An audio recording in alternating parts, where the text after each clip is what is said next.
नमस्कार, खबरों की खबर में आपका स्वागत है। महाराष्ट्र के वसूली गैंग को आज बॉम्बे हाईकोर्ट से जबरदस्त झटका लगा है। ऐसा करारा झटका कि जिसका दर्द, जिसकी गूंज आगे आने वाले दिनों में सुनाई देगी, क्योंकि कोर्ट के फैसले से उद्धव ठाकरे के कैंप में हड़कंप मच गया है।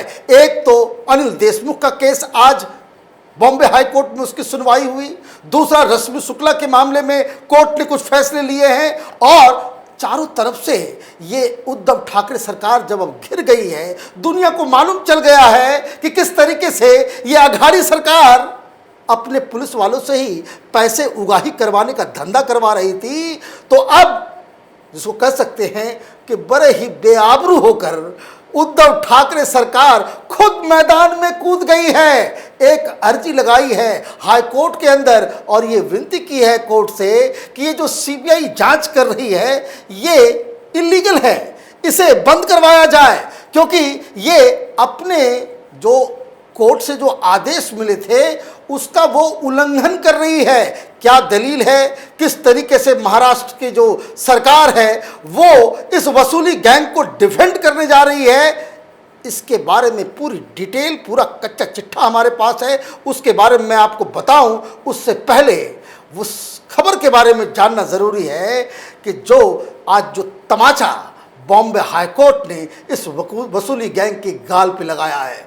पहली खबर अनिल देशमुख की। अनिल देशमुख ने लगातार, हम इस बात को बता रहे थे कि किस तरीके से उसने बॉम्बे हाईकोर्ट का दरवाज़ा खटखटाया, ये अपील की, ये गुहार लगाई कोर्ट से कि जो सीबीआई जो कर रही है वो बड़ा अनैतिक काम कर रही है, बिल्कुल ही इलीगल इन्वेस्टिगेशन हो रहा है। हमने कुछ सवाल पूछे हैं और जब तक ये सारा काम होता है, कोर्ट के आदेश आते हैं, तब तक आप इतना ज़रूर कर दें कि सीबीआई को मना कर दे कि हमें गिरफ्तार ना करे, हमारे ऊपर कोई कोर्सिव एक्शन ना ले। आज जब इसका फैसला आया तो हाईकोर्ट ने साफ साफ कहा कि आपको कोई रिलीफ नहीं दी जाएगी। आपके कारनामे ऐसे हैं कि जिसमें रिलीफ कोई या रियायत की कोई जगह या गुंजाइश ही नहीं है, और इसलिए सीबीआई को 4 हफ्ते का वक्त दिया गया है कि ये जो ऑब्जेक्शंस उठा रहे हैं अपनी पिटीशन के जरिए अनिल देशमुख, उसका आप जवाब दे दें। अब वो जवाब मिल जाएगा, और कोर्ट ने यह भी बड़ी सख्ती से कहा कि अब ये सब सुनने का हमारे पास वक्त नहीं है, वेकेशन के बाद फिर इसकी सुनवाई होगी। मतलब ये अनिल देशमुख की गर्दन पे अब गिरफ्तारी की तलवार लटक रही है। उनका अब अंदर जाना बिल्कुल तय सा हो गया है, क्योंकि सीबीआई के खिलाफ अब कोई कोर्ट का ऐसा वर्डिक्ट नहीं है, कोई आदेश नहीं है कि वो कोई कोर्सिव एक्शन ना ले।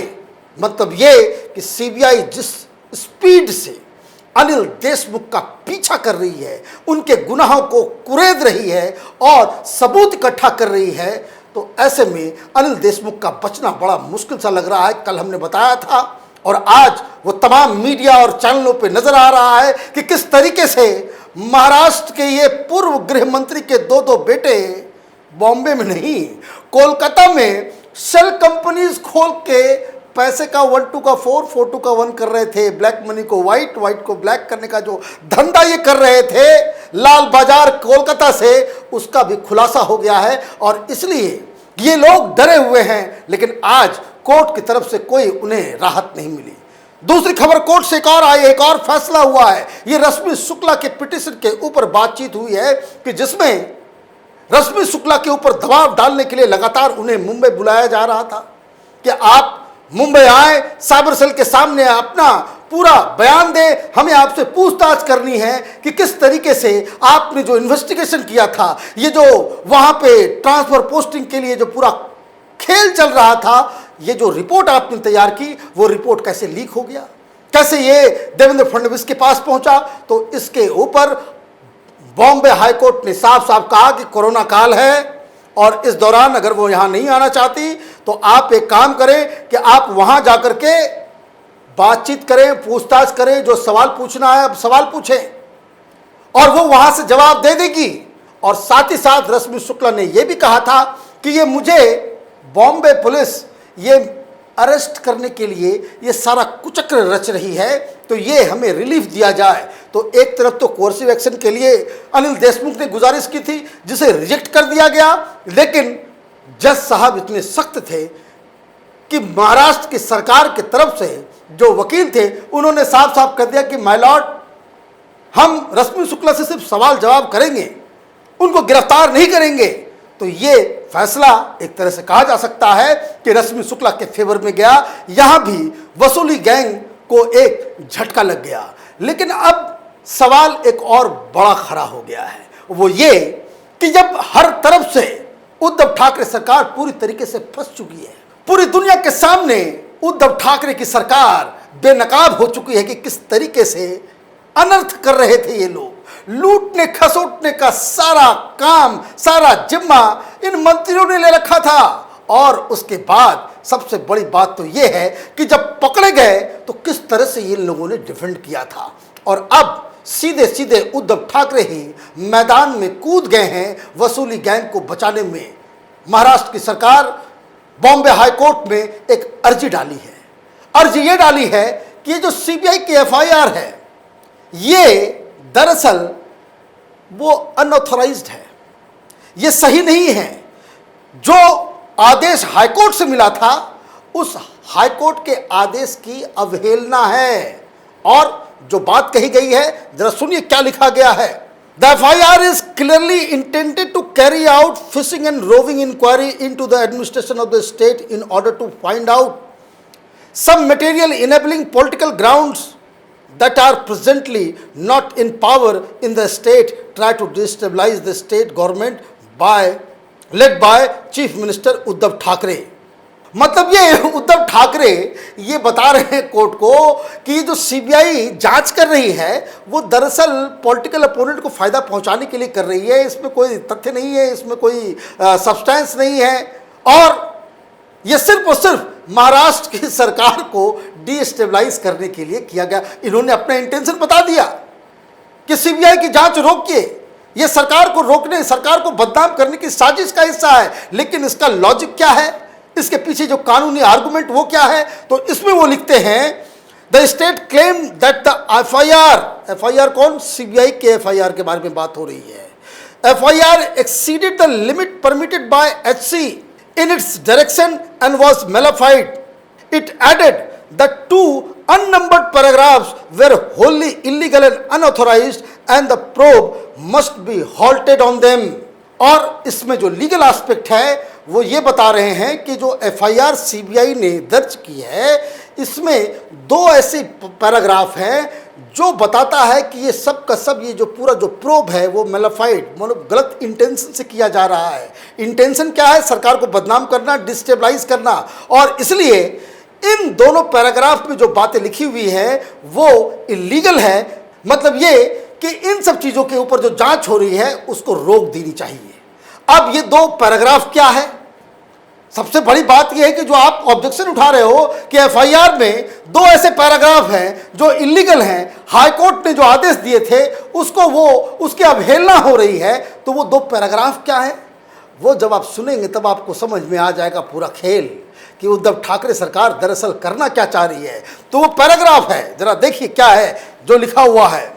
इंक्वायरी हैज ऑल्सो रिवील्ड, ये सीबीआई की एफआईआर की बात है जो सीबीआई ने अपने एफआईआर में लिखा है कि the inquiry has also revealed that Shri Sachin Vaze, assistant police inspector, Mumbai police, has been reinstated into the police force after being out of the police force for more than 15 years. The inquiry further revealed that Sachin Waje was entrusted with most of the sensational and important cases of Mumbai City Police, that the then Home Minister was in knowledge of the said act. Further, the petition of Sri Parambir Singh also finds mention of the fact that the then Home Minister of Maharashtra and others exercised undue influence over the transfer and posting of officials and thereby exercising undue influence over the performance of official duty by the officials. ये दो objection हैं। एक objection ये है कि CBI ने अपने FIR में लिखा कि ये जो सचिन वाजे को फिर से रीइंस्टेट किया गया उसकी जानकारी गृह मंत्री को थी।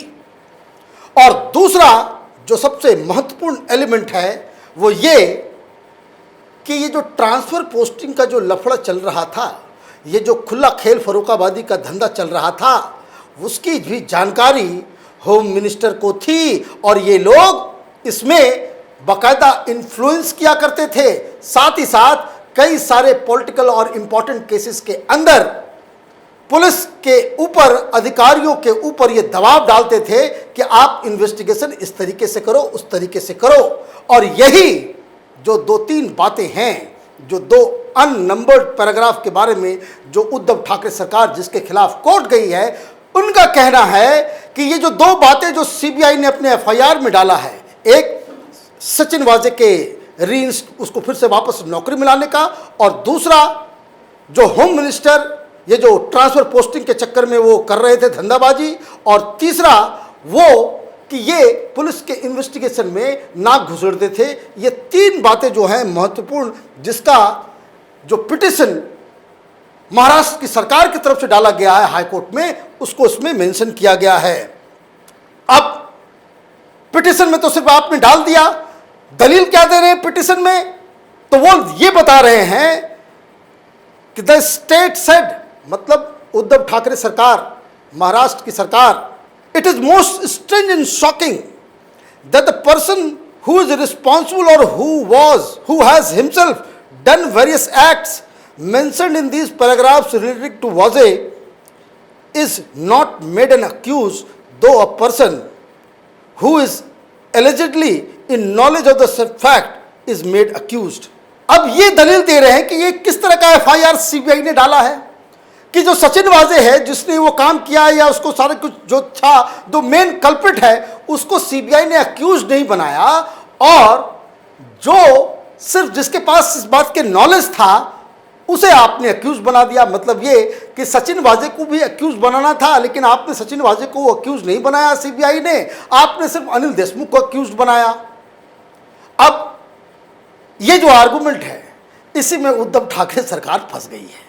वो फंस इसलिए गई है कि भाई इतना ज़्यादा पब्लिक मेमोरी शॉर्ट नहीं होता।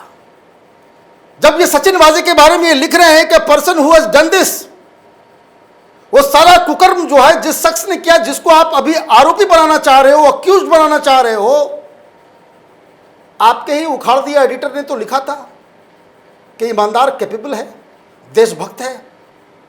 इसी सचिन वाजे को बचाने के लिए अनिल देशमुख और उद्धव ठाकरे ने 9 बार असेंबली की कार्रवाई को रोका। क्यों रोका? उस समय आपको ये ज्ञान नहीं था। जब सेल कंपनियां पकड़ी जा रही हैं, जब अकाउंट्स पकड़े जा रहे हैं, जब पैसे का पता लग रहा है, जब इनकी गर्दन न पड़ रही है, जब इनके खिलाफ सारे सबूत आ रहे हैं, तो इनके ज्ञान चक्षु खुल गए और अचानक से आप दौड़ गए हाईकोर्ट के पास कि हमारी रक्षा करें। ये जो सीबीआई है वो जो है बिल्कुल अनर्गल काम कर रही है। आपने तो सिर्फ इसे कुछ और करने के लिए परमवीर सिंह के पिटीशन के ऊपर आपने इन्वेस्टिगेशन का आदेश दिया था, लेकिन सीबीआई तो फिशिंग एंड रोविंग इन्वेस्टिगेशन कर रही है। वो पकड़ रही है अलग अलग चीज़ को जो इसका कोई इस केस से कोई लेना देना नहीं है। तो ये अक्लमंदी की बात समझने की यही है उद्धव ठाकरे जी और वहाँ के जो सरकार चलाने वाले, राजनीति करने वाले लोग। अगर सीबीआई जांच कर रही है किसी केस के बारे में और उसको मालूम चलता है कि भाई यहाँ तो मनी लॉन्ड्रिंग का भी खेल चल रहा है, सीबीआई आंख बंद कर लेगी? सीबीआई आंख बंद कर लेगी? अगर सीबीआई ये जांच कर रही है किसी मर्डर केस की और मालूम चलता है कि वहां चाइल्ड ट्रैफिकिंग का भी मसला है, तो चाइल्ड ट्रैफिकिंग के केस को वो बिल्कुल उस पर आंख बंद कर लेगी, पट्टी बांध लेगी। जुर्म तो जुर्म होता है।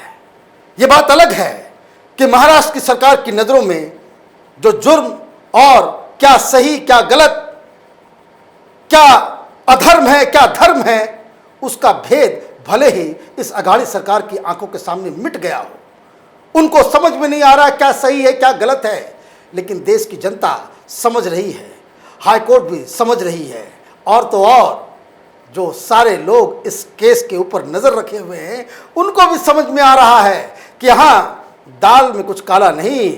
इस अघाड़ी सरकार की पूरी की दाल ही जो है वो काली हो गई है। हमारी नज़र इन तमाम खबरों पे बनी हुई है। आप देखते रहिए कैपिटल टीवी। हमारे वीडियोस को लाइक कीजिए, शेयर कीजिए और हमारे चैनल को सब्सक्राइब कीजिए। धन्यवाद। अगर आपको हमारा वीडियो पसंद आया हो तो इसे लाइक करें, हमारे चैनल को सब्सक्राइब करें और हाँ, बेल आइकन दबाना ना भूलें ताकि आप तक हमारे वीडियो की नोटिफिकेशन पहुंचती रहे। आप अपना सुझाव हमें कमेंट बॉक्स में दे सकते हैं। हमारे साथ जुड़ने के लिए शुक्रिया।